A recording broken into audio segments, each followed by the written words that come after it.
This is a 270 short mag case. The bullets starting from the left, 130 grain CX, 145 grain ELDX, 165 grain AccuBond long range, and then 170 grain Nosler Ballistic Tip.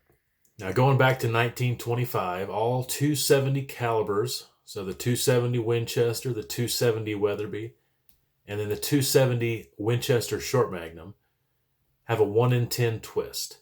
And we've been told that a 150 grain bullet is pretty much the limit on stability. Anything beyond that, anything heavier / longer, will not be sufficiently stable in that 1 in 10 twist. With an exception of like a round nose partition, which can get up to maybe 160. So around 130 to 150 has been the standard for a long time.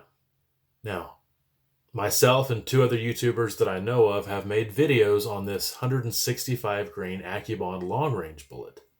2 of those 3, myself included, is a 270 short mag, and another YouTuber has a normal 270 Winchester.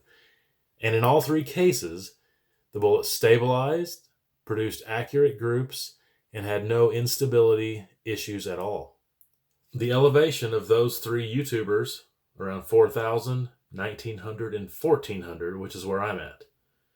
Now, I have a person who commented on a video. He shot the exact same bullet, 165 grain AccuBond long range, out of his 270 WSM, and it did not stabilize.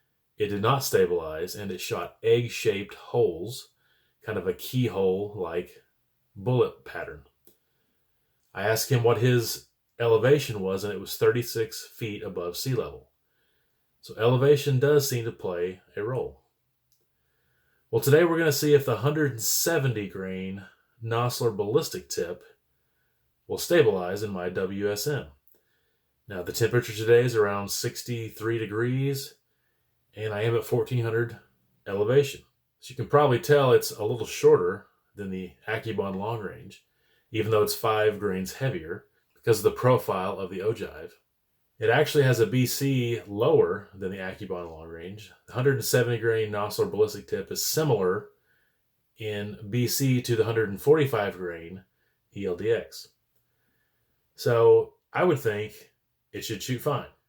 Now what I'm going to do is just shoot a pressure ladder, 6 rounds consecutively, all going up by 1 grain, just to see where it's at. There is no published data shooting a 170 grain projectile out of a 270 WSM. So I'm kind of making this up as I go along. Probably not recommended. But I'm using common sense, and I'm comparing a lot of similar bullets in, say, something like a 6.8 Western. So I'm going to definitely do a pressure ladder, and I'm going to start out pretty conservative and work my way up by 1 grain each. Then if I don't have any pressure or instability, I'm going to shoot 2 3-shot groups with the 2 heaviest charge weights. So let's take it to the range and find out. All right, I've only shot one of the 170 grain ballistic tips. Pretty low charge, just to, get it started, about 2,600 feet per second. I'm just curious to see if there's any kind of key holding. So before I shoot anymore, I just want to check it out. That would be not at all. No key holding. Cool. Let's shoot some more. All right, I've been working my way up this pressure ladder. 0 signs of overpressure so far. Probably was a little conservative on the loads that I made. Going to come down here to see if any of them have key hold. Nope. Nope. And nope. So far, 0 stability issues. All right, shot my last group. Now I had done a ladder pressure test, and then I shot 2 groups there at the end. And my last group was the same as my final charge weight on the ladder pressure test. So no signs of pressure from beginning to end. No issues, no stability issues with the bullets. And then this last group I'll put on the screen now, but it was really good on the SD and the ES. Now you might say that, 2830 or whatever out of a 270 short mags, that good on the velocity, but remember it's a 170 grain bullet, so I could probably go hotter. However, this group's pretty dang good. Let me show you.